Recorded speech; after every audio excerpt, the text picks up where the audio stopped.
जैसे कि आप सब लोग जानते हैं, रिसेंट में ही एचटेट और यूपीटेट का नोटिफिकेशन आया है। तो ऐसे में we all very very about to watching over the previous paper. मैंने सही कहा, इस समय ऑलमोस्ट जो लोग हैं वो प्रिपेयर कर रहे होंगे इस एग्ज़ाम के, साथ में प्रीवियस ईयर का पेपर देख रहे होंगे। तो ऐसे में मैं आपके लिए आज ग्रामर का, इंग्लिश ग्रामर का प्रीवियस ईयर का पेपर लेके आया हूँ, एचटेट का, जो आपका 2019 नवंबर में हुआ था। अलॉन्ग विथ मैं सिर्फ आपको क्वेश्चन नहीं दिखाऊंगा, जो मेरे पास ग्रामेटिकल कंसेप्ट है, ईजीएस्ट ग्रामेटिकल कंसेप्ट, उसका मैं आपको सॉल्यूशन भी दूंगा विद ट्रिक। मतलब जो आप पेपर सॉल्व करोगे ना, तो उसमें आपको मैं सॉल्यूशन दूंगा आप एग्ज़ाम में कैसे कर सकते हो। गाइस, मेरा नाम है Saurabh Sharma and I warmly welcome to everyone in my channel ePathshala. Let us guys begin the video without waste a lots of time. Yes guys, as you are looking over the paper, it is STAT 2019 paper. ये STAT का 2019 का paper है जो मैं आपके साथ अब discuss करने जा रहा हूँ। मैं क्या करूँगा, हर क्वेश्चन के साथ साथ मैं आपको इसका कंसेप्ट भी पता चलूँगा। पहला क्वेश्चन आपके स्क्रीन पे 46, choose the correct preposition. I had not slept or eaten anything properly 2 days. अगर किसी भी स्टूडेंट्स को छोटी हल्की फुल्की ग्रामर आती है तो I definitely very well aware about it कि वो क्या करेंगे, वो सीधा सिंस के साथ मतलब ऑप्शन ए के साथ जाएंगे कि शायद ऑप्शन ए इसमें सही होगा, क्योंकि हमने ऑटोमेटिकली सीखा है कि जब भी टाइम गिवन हो, जब भी सेंटेंस के अंदर टाइम गिवन हो तो वहाँ पर हमेशा सिंस आता है। देखो 2 days दे रखा है आपको, तो लोग सिंस लगाते हैं। लेकिन अगर मैं SCS के बात करूँ कि उन्होंने इसका ऑप्शन क्या दिया है, तो इसका ऑप्शन उन्होंने इन दिया है सी, जो ऑटोमेटिकली बिल्कुल गलत है। मैं अगर आपको बताऊं कि जब भी बात आए इनकरेक्ट टाइम की, क्योंकि 2 days कोई करेक्ट टाइम नहीं है आपका ग्रामेटिकल कंसेप्ट में, तो वहाँ पे अपने आप आंसर 4 होगा, ना कि सिंस होगा। अब अगर आपको इसको समझना है तो मैंने टेंस की प्लेलिस्ट अपनी बना रखी है, टेंस आप कैसे याद कर सकते हो पूरे कंसेप्ट के साथ, आप वो मेरी वीडियो देख सकते हो। Now let us over the head. Next आपका fill in the blank with the correct option. Doing the cooking I look after the garden. मतलब कुकिंग करते के दौरान मैं गार्डन को भी देख रहा था, देख रही थी। तो यहाँ पे जो ऑप्शन है वो आपका सी है, बिसाइड्स। बिसाइड्स का मतलब क्या होता है, के अतिरिक्त, मतलब के साथ साथ। जब आप किसी काम को एक के साथ दूसरे काम को करते हो तो वहाँ पे बिसाइड्स आता है। एग्जाम्पल है, आई टीच बिसाइड्स सिंगिंग। मैं पढ़ाते दौरान सिंगिंग भी कर सकता हूँ, या उसके साथ में सिंगिंग भी कर सकता हूँ। नेक्स्ट है, choose the correct synonyms for the word given below. एक वर्ड्स आपके सामने गिवन है, उसका सिनोनिम्स बताना आपको। गैलेंट, गैलेंट का मतलब क्या होता है, ऑडेसियस होना, मतलब बहुत ही ज़्यादा इंसान को क्या होना चाहिए, valiant.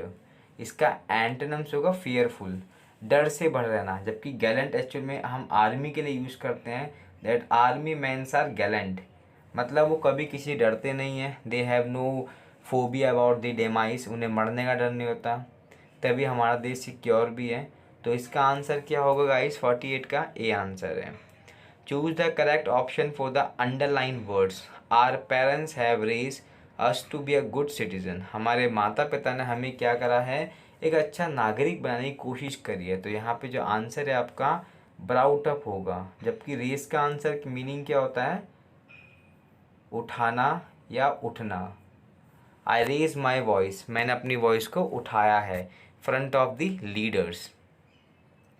Choose the correct determiners. देखो, knowledge dash knowledge is a dangerous thing.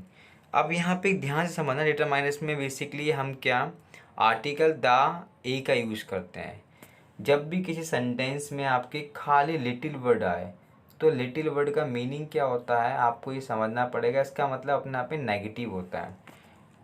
He has little knowledge, तो मतलब उसके पास नॉलेज है ही नहीं। फिर नेक्स्ट है, he has a little knowledge, मतलब इसका मतलब क्या है, इसका मतलब है थोड़ा बहुत पॉजिटिव आ चुका है, मतलब उसके पास थोड़ा बहुत ज्ञान है। और जब भी ऐसे में आ लिटिल नॉलेज आएगा तो वो पॉजिटिव और नेगेटिव दोनों के पाथ फेल्यू में होता है। सिमिलरली अगर मैं बात करूँ द लिटिल नॉलेज, तो यहाँ पे दा एक अपने आप में ऑटोमेटिकली पॉजिटिव वर्ड है, तो दा तो इसका आंसर नहीं होगा क्योंकि सेंटेंस में नेगेटिव का प्रोस्पेक्शन बन रहा है। इसका मतलब क्या हुआ,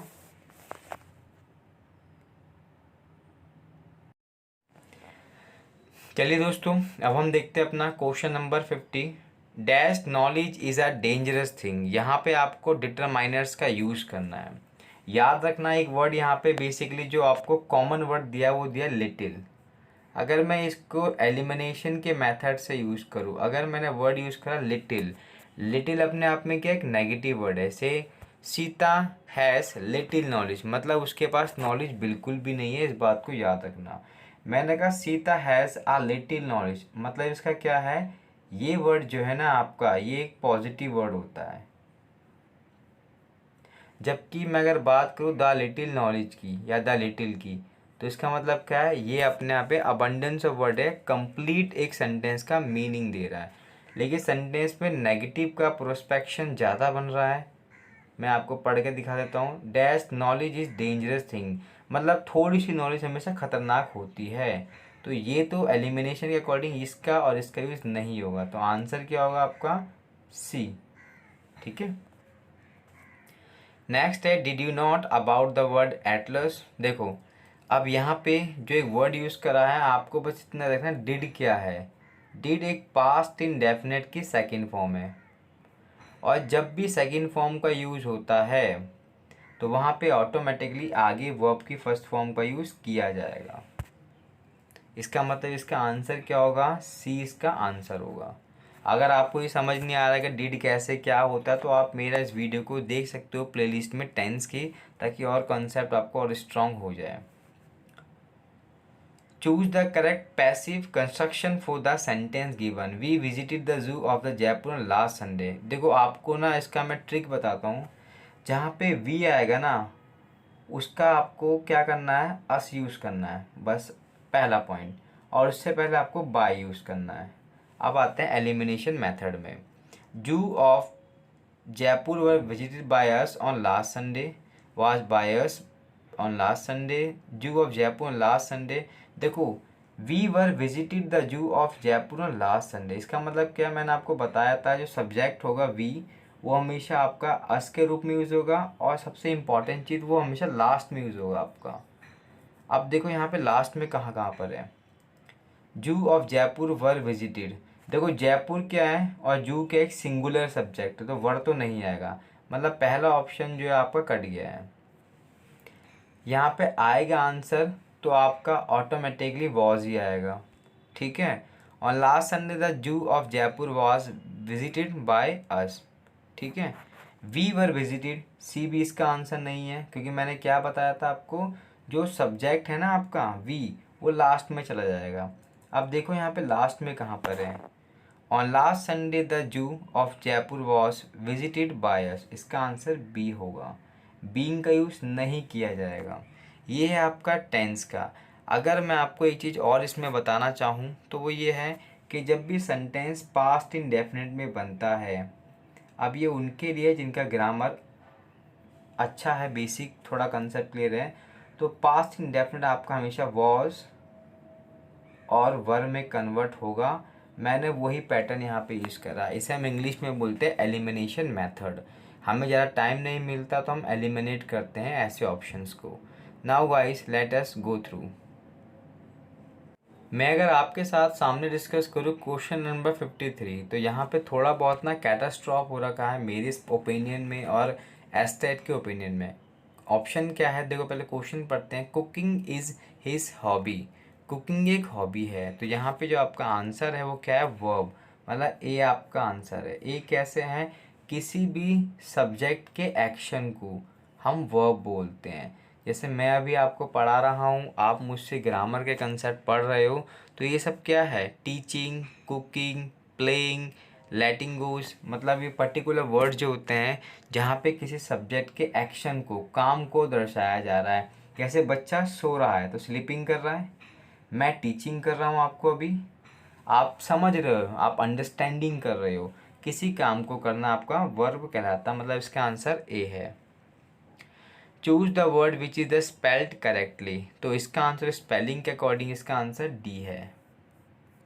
नेक्स्ट आपका है fill in the blank by choosing the correct option. He the head master and the secretary present in the morning meeting, sorry अगर मैं बात करूँ ऑलमोस्ट जो स्टूडेंट है वो वॉस के साथ जाएंगे क्योंकि सेक्रेटरी यहाँ पे सिंगुलर है, बट याद रखना ये आर्टिकल का सब्जेक्ट वर्ब एग्रीमेंट से क्वेश्चन आ रखा है।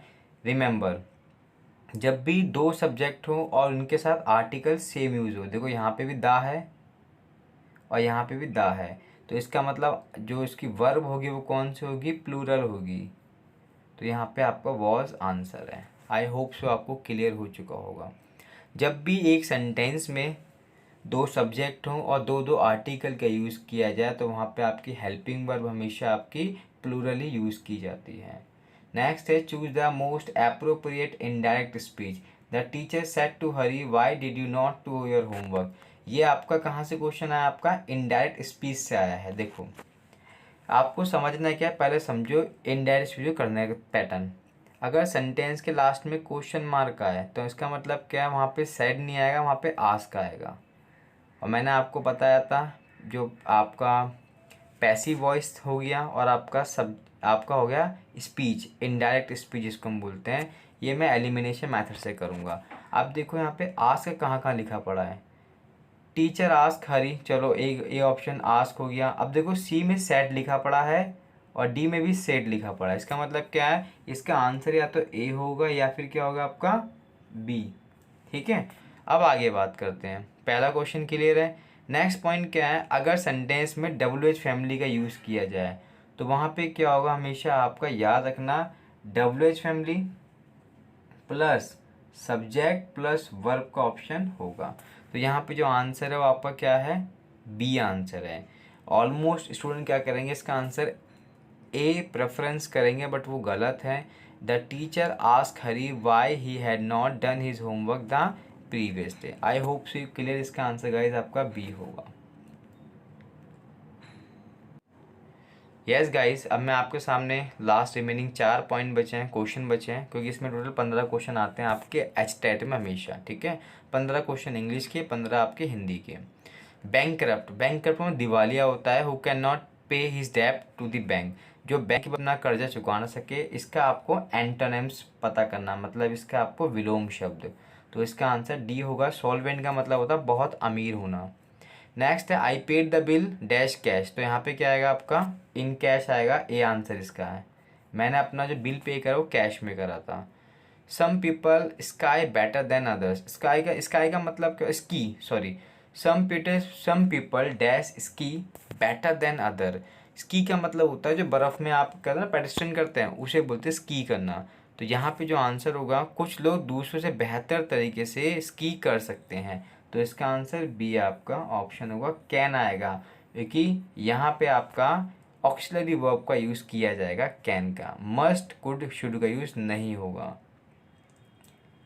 Choose the correct word for the sentence a man who is a womanish in his habit, एक ऐसा इंसान जो अपनी आदतों में औरताना गुण दिखाता है, जिसे हम क्या बोलते हैं, आपका एफेमिनेट, सी इसका आंसर है।